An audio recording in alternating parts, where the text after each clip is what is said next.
I'm going to try something quite different from what I've done in my first four videos.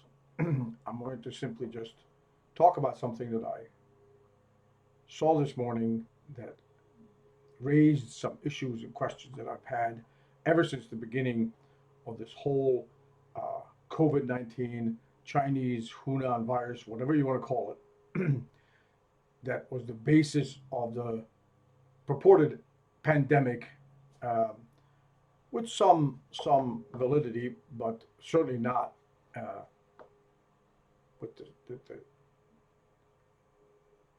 problems and extensive dangers that were hyped by all kinds of governments all over the world. I listened to a interview with Dr. Robert Malone, who has some of the first 4 or 5, maybe even more, patents for the mRNA virus, mRNA vaccine against the virus that is being used against the virus. So he knows mRNA as well as anybody, if not probably better. My guess is that he's pretty close to one of the top uh, researchers and immunologists who understands how this complex technology works. The reason that I wanted to make this brief video is because he raised again for the I don't know how many time a question that I've had ever since the beginning of this virus, the appearance of the virus, the the spread of the pandemic, and all the terrorizing, exaggerated uh, news and information that was being spread by various people in all parts of the world. Let's be absolutely certain that I'm not talking about any kind of wild theories. All I'm interested in is the scientific facts. And Dr. Malone, who's a pretty serious scientist, if you listen to him, and if you're not familiar with the topics that he's talking about, you're going to have a tough time understanding what his subject is. The essence of what he's talking about is something that I learned many years ago, about 45 years ago, from another doctor who happened to be a pediatric pulmonologist and was my father. Uh, he was had grown up in a terrible time in Hungary during the Second World War, when all forms of medical treatment and all forms of protection for children and human beings in general were in terrible danger. People were getting killed more often by guns and bombs and explosions and fires than natural diseases.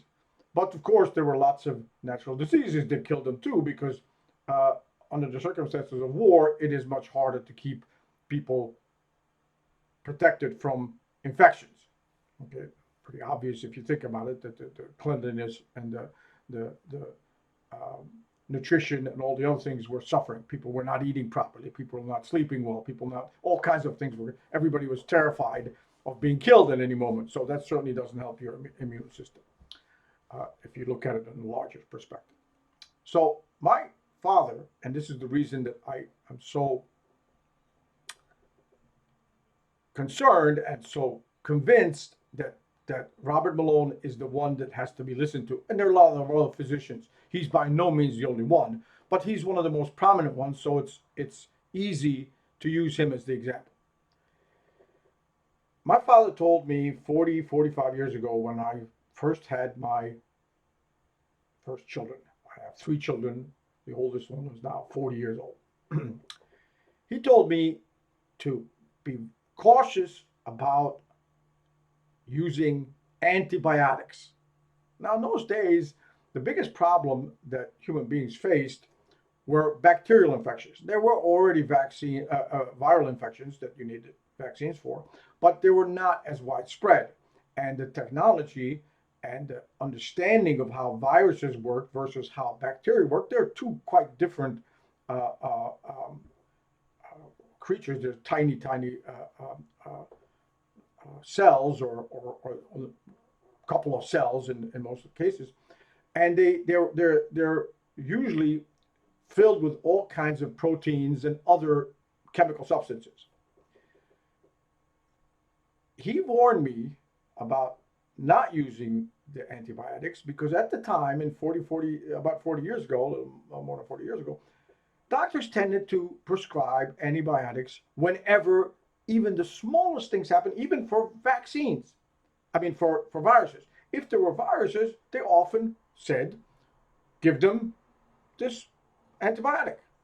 And my father said, no, please avoid giving children antibiotics unless you knew exactly what the problem was that the child had. If they had a particular ear infection and there was an antibiotic designed to fight the, the bacteria that cause the ear infection, then it is appropriate to administer it. If it's not, and all you have is a viral infection, and you don't know what is causing it because you're not familiar with the virus, don't let the doctors give the children antibiotics because all that will do will train the bacteria how to overcome those antibiotics. Because the mechanism that works in immunology, and this works with bacteria, and at the time I didn't know how closely similar this is to the way it works with vaccines for uh, viruses. Okay, but with bacteria, what happens is every time you give an antibiotic, and by the way, this today is well known by all doctors, and none of the doctors use antibiotics the way they used it 40 years ago. 40 years ago, they were going crazy administering antibiotics left and right when they shouldn't have. Okay. The problem is that the bacteria learn are they have generations that multiply daily.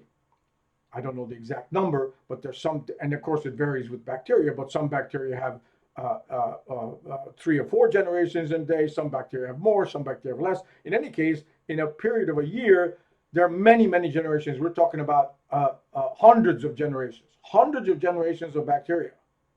Whereas, of course, human beings have basically a generation is still roughly 20 years. So it takes us many, many decades and even centuries to develop biologically and, of course, immunologically as fast as that tiny little bacteria, nowhere near as fast. So the bacteria way outpace us. And at the time, my father simply put it, very simply, is the bacteria is going to kill us. Eventually, the bacteria will kill us. Well, it was a pretty scary warning, but there was obviously some truth to it, especially if we keep training the bacteria how to overcome our protections. And this is what he was saying, that we can't possibly produce the antibiotics fast enough to fight the newer and newer strains of bacteria that are learning by new generations of bacteria learning how to overcome our protections, okay, our antibiotics. They're outdoing us, outracing us. So what I heard today, and I've heard this before, and I've actually raised it with a number of different doctors, some of whom just avoided the problem. They didn't want to talk about it. Some of whom gave me some cautious agreement that the problem with the vaccines is very similar. And Robert Malone specifically said, and this is not the first time I've heard this from him, is that the problem is that the vaccines that we've come up with, in particular this COVID-19 and all its other variants, they only treat one protein of the 5 or 6 or even possibly more proteins that are in these viruses.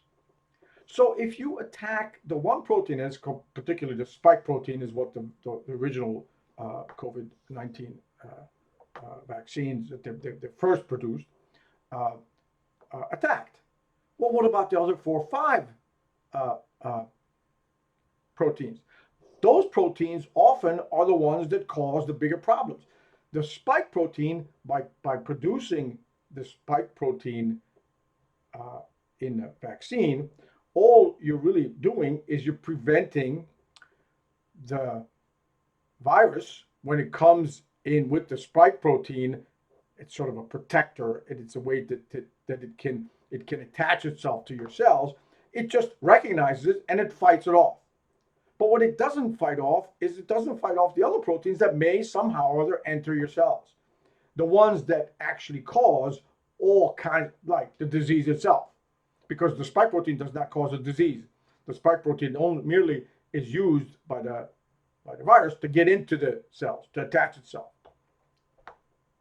So the point is, and this is what he said and made it very clear, and of course, if you want to have all the details, the detailed scientific explanations, you have to listen to him, is that it's exactly what is happening is that those people who are vaccinated tend to have, and this is based on very serious studies, one particular one in England that studied all the healthcare workers that were vaccinated and had all kinds of complications because they were vaccinated, okay, because their immune systems did not respond the way that they could have or should have had they simply developed the immunity in a natural way.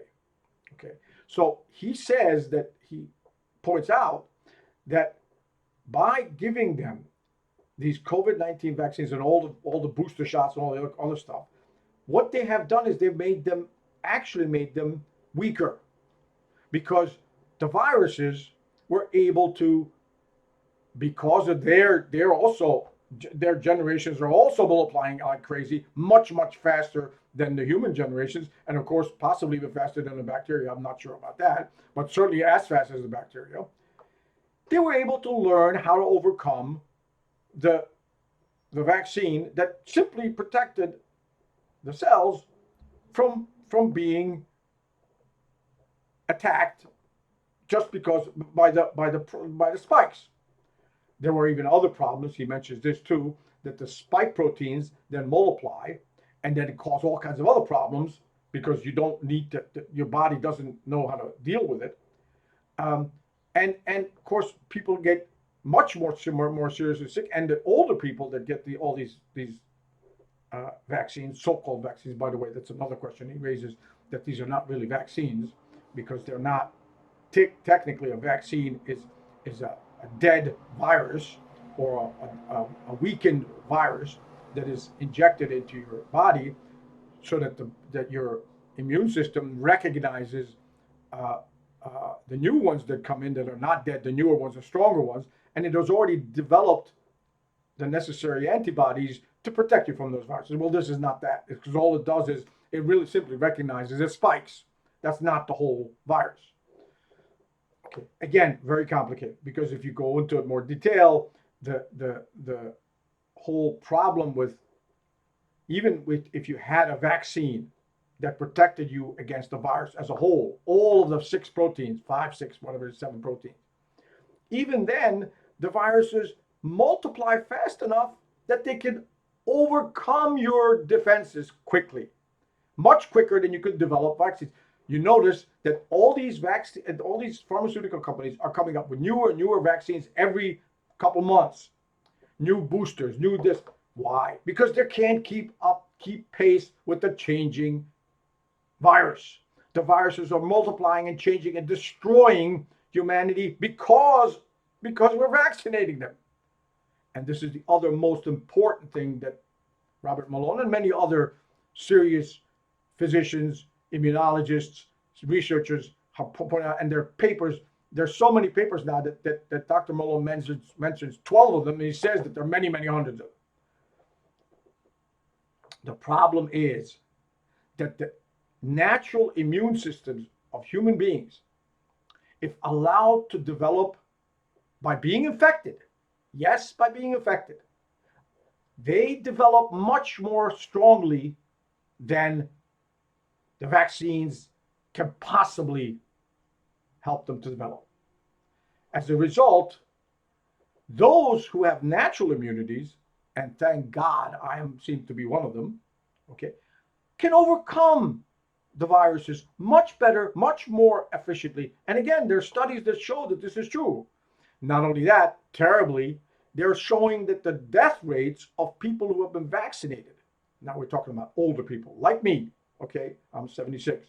So people like me should be vaccinated according to the CDC, the WHO, all these other organizations. No, you should only be vaccinated if you're in a really, really serious, dangerous situation. Again, Robert Malone said this many, many times ago, 2 years ago, 3 years ago, whatever.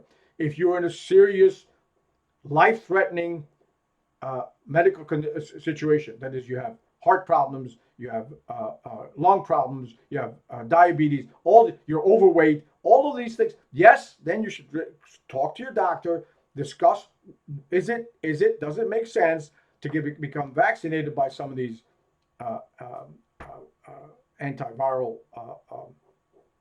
immune shots that are not really vaccines, because there's a certain degree of lowering of the response to the virus. Okay, it doesn't, as an older person who is in many ways already afflicted, your chances of overcoming the the attack of this virus seem to be a little bit better. Okay, again, there's a lot of questions on this area too, but going with Robert Malone's advice, the immunologist who knows 1,000 times more about this than I do, it is a good idea if you're in that situation, in that category, to go. But all healthy children, all healthy young adults, even healthy old people like me, thank God. I mean, I sometimes get viruses and sometimes get bacterial infections, but amazingly enough, without any vaccines, without any, I have been getting the yearly anti-vaccine flu shot, although that's something I'm seriously considering ending now. Uh, I have not had any more serious responses to various vaccines and bacteria, possibly even COVID. All I know, I have never been tested after I had a nasty virus or bacterial infection. Okay, so I've been tested before that, and I didn't have anything of COVID. But after some of these, there's nothing wrong with me, and I was over the worst ones. I was over in 2 or 3 days, the worst ones, and there were some maybe after effects for about a week. Okay, so the point is, this is what, again, it's reinforced. Contrary to what a lot of the doctors, even the best informed doctors, will tell you, because they're afraid of losing their jobs. The medical institutions, the medical establishment for which they work, which provides them their salaries and their livelihood, will not allow them to continue if they tell you the truth. Okay, and the truth is that if you're healthy, if you're in good condition, if your blood work shows that you're perfectly well off and there's no real problem with anything, so you are much safer to avoid the darn so-called vaccines, uh, uh, shots, whatever you want to call them. Okay, and again, this is what Dr. Malone's most recent interview confirms. So, and my never ceasing response is, wow, this is not that different from what my father told me 40 years ago about bacteria. Sad but true. I hope everybody has a chance to listen to at least some of what Dr. Malone has said.